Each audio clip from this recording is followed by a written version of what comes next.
श्री राधे राधे। भक्तों,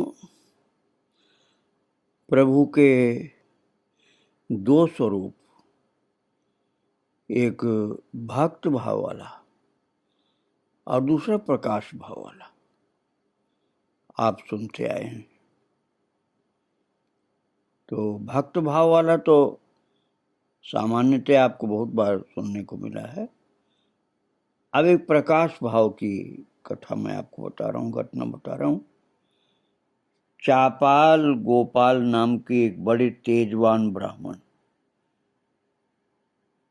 कीर्तन ब्राह्मण पंडित थे, विद्वान थे। तो कीर्तन आदि कभी उन्होंने सुना नहीं था, तो उनको घृणा होती थी कीर्तन से। पंडिताई की बात को तो मानते थे, वैष्णव कीर्तन करते थे उसको नहीं मानते थे, घृणा भी करते थे। और ये कीर्तन श्रीवास के घर में होता था, इसलिए श्रीवास के प्रति भी उन्हें घृणा और क्रोध हो गया। और थे ब्राह्मण, तो उनको दुख देने के लिए चापाल गोपाल ने एक रात, जब श्रीवास के भीतरी आंगन में कीर्तन हो रहा था, तो उसके बाहरी हिस्से में मद्यपाई तांत्रिकों के सभी पूजा द्रव्य सजा कर रख दिए।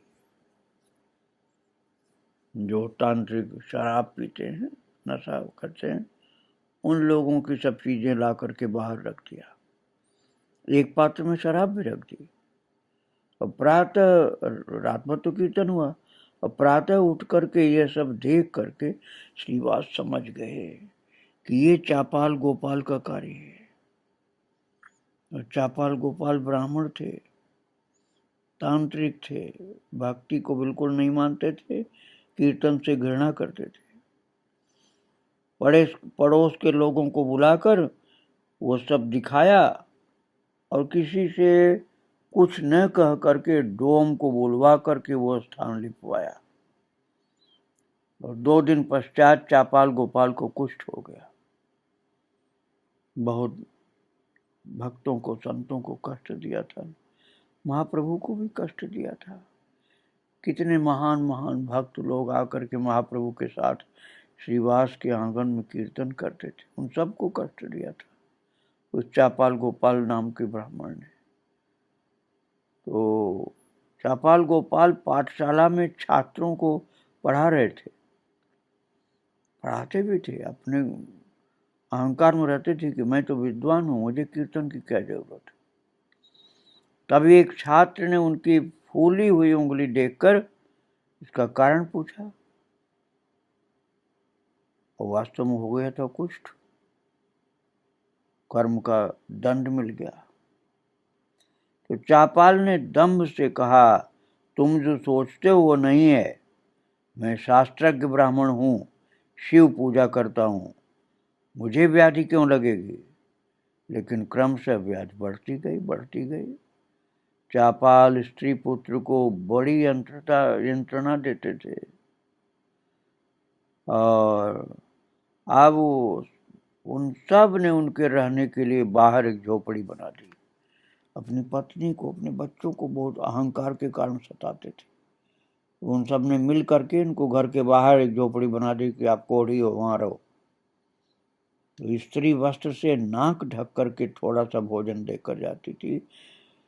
इतना ज्यादा कुष्ठ हो गया चापाल गोपाल नाम के उस ब्राह्मण को, स्त्री भोजन देने आती थी नाक बंद करके, दुर्गंध के कारण भाग जाती थी भोजन रख के। और चापाल भोजन करके छड़ी के सहारे धीरे धीरे धीरे गंगा किनारे जाकर बैठ जाते। एक दिन एक दयालु व्यक्ति के परामर्श से उन्होंने स्नान के लिए आए हुए निमाई से कहा, निमाई पंडित, मैं तुम्हारा ग्रामवासी हूं, तुमसे मेरा गांव का संबंध भी है। सुना है कि तुम बड़े साधु हो गए हो और व्याधि ठीक कर सकते हो, मेरी व्याधि दूर कर दो ना।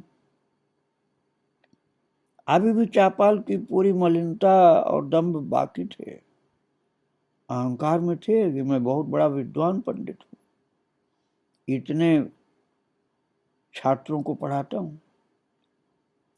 और निमाई ने ये बात सुनी जो उन्होंने कहा चापाल गोपाल ने, कि सुना है कि तुम बड़े साधु हो गए हो, मेरी ब्याज ठीक कर सकते हो, सबकी करते हो, तो कर दो, तुम्हारे गांव का हूं। कोई श्रद्धा भाव से नहीं कहा था, ऐसे कहा था।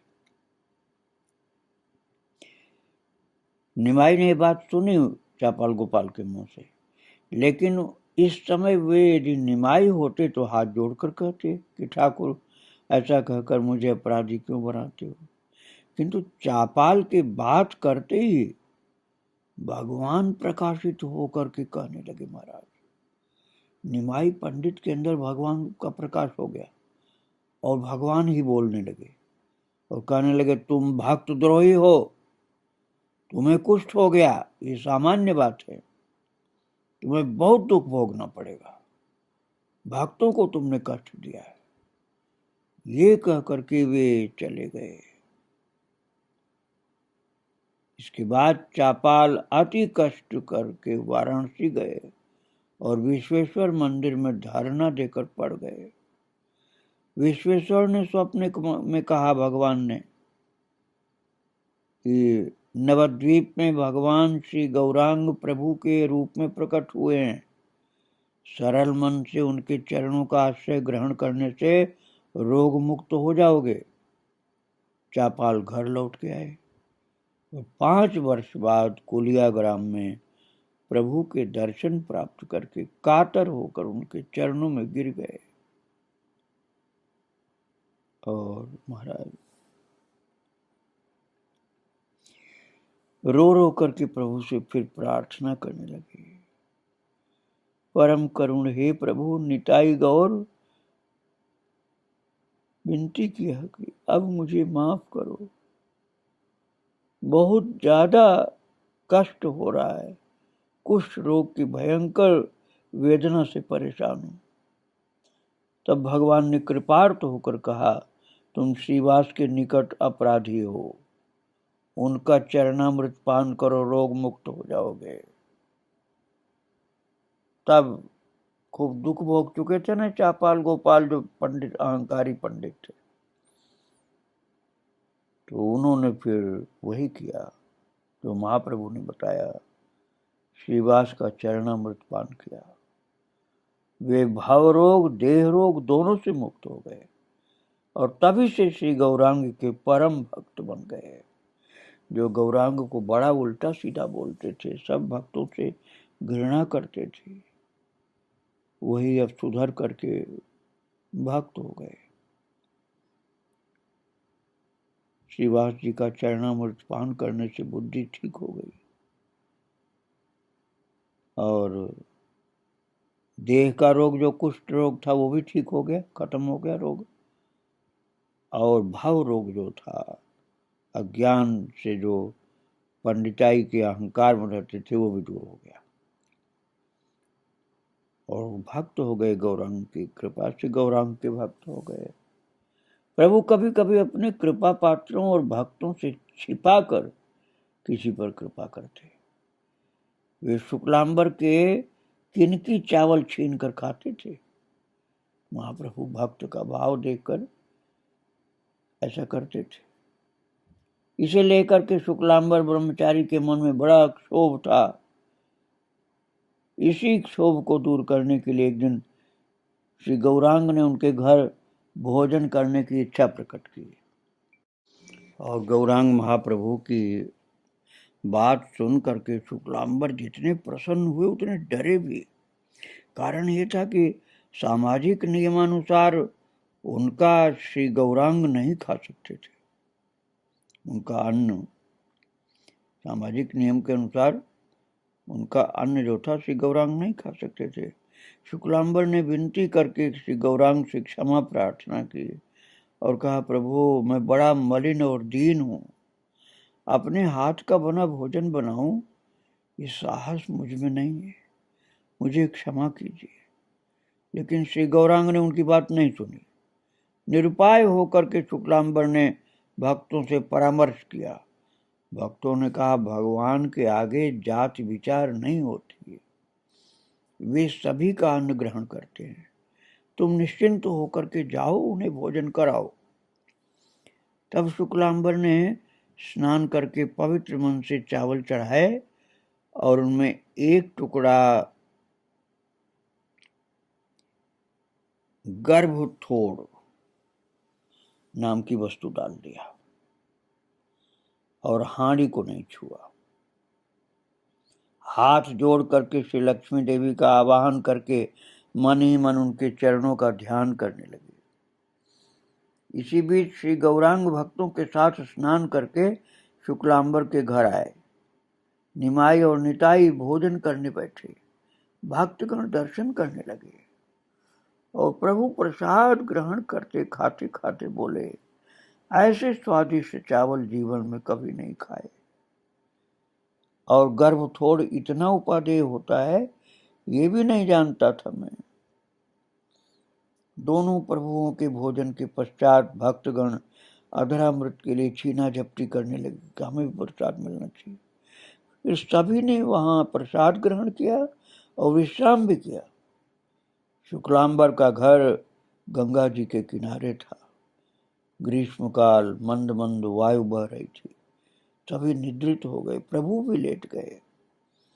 उनके निकट विजय नामक एक कायस्थ भक्त लेट गए। विजय प्रभु के बड़े प्रियजन थे। उन जैसा सुंदर अक्षर लेखक उस समय जल्दी कोई नहीं मिलता था। अक्षर लेखक तो होते थे ना, अब उस जमाना ऐसा नहीं था कि कोई टाइप राइटर हो या कंप्यूटर टाइप राइटर प्रेस, ये सब तो होता नहीं था उस जमाने में। तो जो लिखने वाले लोग होते थे उनको आखरिया कहा जाता था, मतलब अक्षर लिखने वाला, सुंदर अक्षर लिखने वाले आखरिया बहुत कम होते थे। तो विजय की लिखावट बड़ी अच्छी थी और विजय प्रभु के बड़े, विजय जो थे प्रभु के बड़े प्रियजन थे और सुंदर भी लिखते थे विजय, और द्रुत मतलब तेजी स्पीड से लिखते थे। नवद्वीप में उनका बड़ा नाम था। उन्होंने प्रभु को अनेक पुस्तकें लिख करके दी थी। सभी निद्राग्रस्त थे। तभी श्री गौरांग ने अपना श्रीहस्त विजय की छाती पर रख दिया। श्रीहस्त के स्पर्श से विजय ने आंखें खोली। देखा कि उनके सीने पर, उनके छाती पर जो बाहु है वो चिन्मय है और रत्न अंगूठियों से युक्त है। ये भी देखा कि संपूर्ण जगत शीतल तेज से परिपूर्ण है। देखते ही विजय बाह्य ज्ञान रहित हो गए और बड़े जोर से हुंकार करके उठकर बैठ गए। उनका हुंकार सुनकर सभी जग गए। वे सब और प्रभु स्वयं उस हुंकार और आनंद का कारण पूछने लगे। विजय आनंद में बाह्य ज्ञान शून्य थे। वे किसी भी बात का उत्तर न दे सके। तब प्रभु ने मधुर मुस्कान के साथ कहा, समझ गया, शुक्लांबर के घर श्री कृष्ण विराजते हैं।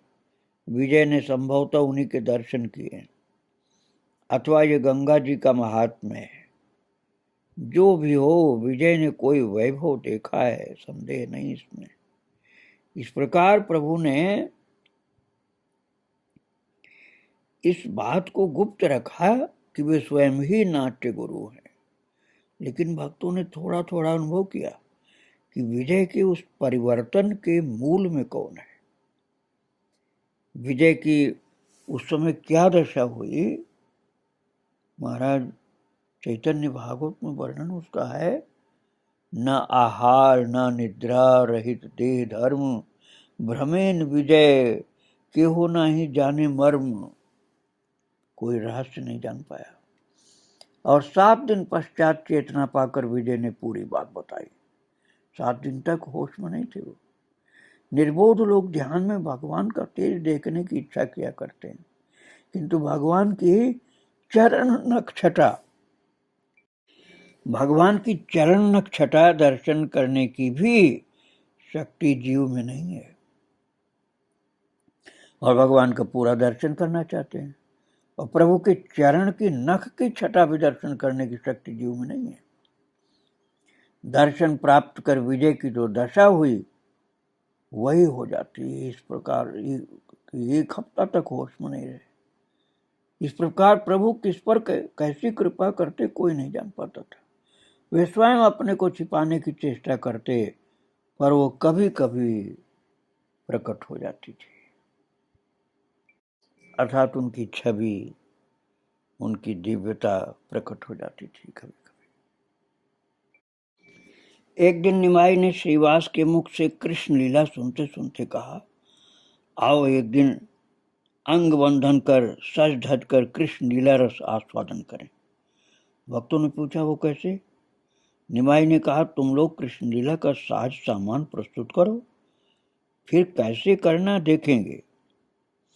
कायस्थ जमींदार बुद्धिमंत खान और सदाशिव कविराज प्रभु के प्रिय थे। इन दोनों को साज सज्जा का भार दिया गया और इस लीला का स्थान स्वयं प्रभु ने निश्चित किया। अपने मौसा चंद्रशेखर आचार्य रत्न का घर। मौसी का मकान संभवतः इसलिए रखा कि विष्णु प्रिया वहां जा सकेंगे। सभी भक्त आग्रह पूर्वक पूछने लगे कि वहां क्या होगा। प्रभु ने उत्तर दिया, मैं वहां रमणी वेश धारण करके नृत्य करूंगा। ऐसा कहकर के श्री अद्वैत की ओर देखकर और ये इंगित करके कि वो शिवावतार हैं, मन ही मन हंसकर बोले, किंतु मैं रूपवती का ऐसा रूप धारण करूंगा कि जो जितेंद्रिय होगा उसके अलावा और कोई वहां न जा सकेगा। इसका अभिप्राय यही था कि महादेव मोहिनी देख करके उन्मत्त हो गए थे और अद्वैत महादेव हैं। तो श्री अद्वैत ने प्रभु की बात का रहस्य न समझकर कुछ दुखी होकर कहा, तब तो मेरा वहां जाना नहीं होगा। मैं जितेंद्रिय होने का गौरव नहीं रखता। यह सुनकर श्रीवास कहने लगे, मेरी भी वही बात है। तब निमाई थोड़ा चकराए और हंस कर बोले, बहुत खूब, तुम कोई भी नहीं जाओगे तो ये रंग किसके साथ करूंगा? ठीक है, इसका एक उपाय निकालता हूं। तुम सब मेरे वर से जितेंद्रिय हो जाओगे और मुझे देखकर किसी को मोह नहीं होगा। ये सुनकर सभी हंसने लगे, खुश हो गए सब। तब सबने पूछा, यदि हमको नाटक में अभिनय करना है तो कौन क्या बनेगा प्रभु? कौन क्या करेगा, कौन क्या बोलेगा, ये सब ठीक कर दो, बता दो ना। तो प्रभु ने कहा, मैं राधा बनूंगा, गदाधर ललिता बनेंगे, श्रीपाद नित्यानंद मेरी बड़ाई बनेंगे, हरिदास कोतवाल, श्रीवास नारद। और अद्वैत ने हाथ जोड़कर कहा, मेरे लिए क्या आज्ञा है? प्रभु ने कहा, तुम तो सब कुछ हो, तुम्हें अलग से क्या दूंगा, तुम बनोगे श्री कृष्ण। ये सुनकर सभी ने कहा, कौन क्या करेगा, कौन क्या बोलेगा, सब बताओ ना। प्रभु ने कहा, वो सब बताने की आवश्यकता नहीं है। किसे क्या करना होगा, क्या बोलना होगा, समय पर अपने आप स्फुरित हो जाएगा अंदर। कोई कुछ न समझ पाया कि क्या घटना, क्या कांड होने वाला। ये सभी निश्चिंत थे कि प्रभु की इच्छा अनुसार सब हो जाएगा। तो सब लोग उत्साह के साथ सामग्री जुटाने में व्यस्त हो गए। साड़ी, शंख, कंचुली, दाढ़ी, मूछ इत्यादि नाना प्रकार की वस्तुएं प्रस्तुत की गई। बुद्धिमंत खान ने चंद्रशेखर के घर बड़ी चांदनी टंगवा दी, बैठने के लिए शैया रखवा दी, दीप सज्जा करा दी और संध्या के उपरांत सभी भक्त उपस्थित हुए। धीरे धीरे उनके घर की महिलाएं भी आ गईं और शची विष्णु प्रिया को लेकर, मालिनी बहनों को लेकर भी आई, मुरारी की पत्नी भी आई। इस प्रकार मकान का भीतरी भाग महिलाओं से भर गया। सबके आ जाने पर दरवाजा बंद कर दिया। प्रभु ने दृढ़ता से निर्देश दिया कि और कोई न आने पाए। अब किसे क्या भार मिला वो सुनिए। सजाने का भार वासुदेव आचार्य को मिला। गायक 5 जन थे, 5 जन गाने वाले थे। पुंडरीक विद्यानिधि, चंद्रशेखर आचार्य रत्न अर्थात जिनका घर था, और श्रीवास के तीनों भाई जिनको सजना था, वे सब रंगमंच में सजने लगे। और इधर सभा में गायक, वादक और दर्शक थे। महिलाओं में से कोई छज्जे पर, कोई बरामदे में और कोई भीतर बैठ गई। पहले वाद्य आरंभ हुआ। उसके पश्चात गायकों के मधुर स्वर में श्री राधा कृष्ण के स्तव के 2 श्लोक गाए गए और इन श्लोकों के पाठ पर सभी आनंद से हरि बोल गाने लग गए।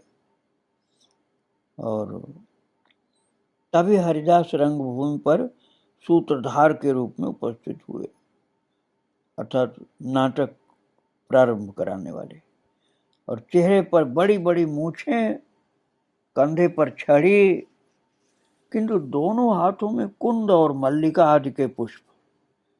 नेत्र जल से मुख भीग रहा था। उन्होंने श्लोक पढ़ करके पुष्पों से रंगभूमि का पूजन किया और प्रणाम करके कहने लगे, हे रंगभूमि, तुम आज वृंदावन हो जाओ। पूजा के अंत में हरिदास ने दर्शकों से कहा, आज मैं ब्रह्मा के निकट गया था, वहां नारद मुनि को बैठा पाया। मैंने ब्रह्मा को प्रणाम किया तो नारद ने मुझे एक आज्ञा दी।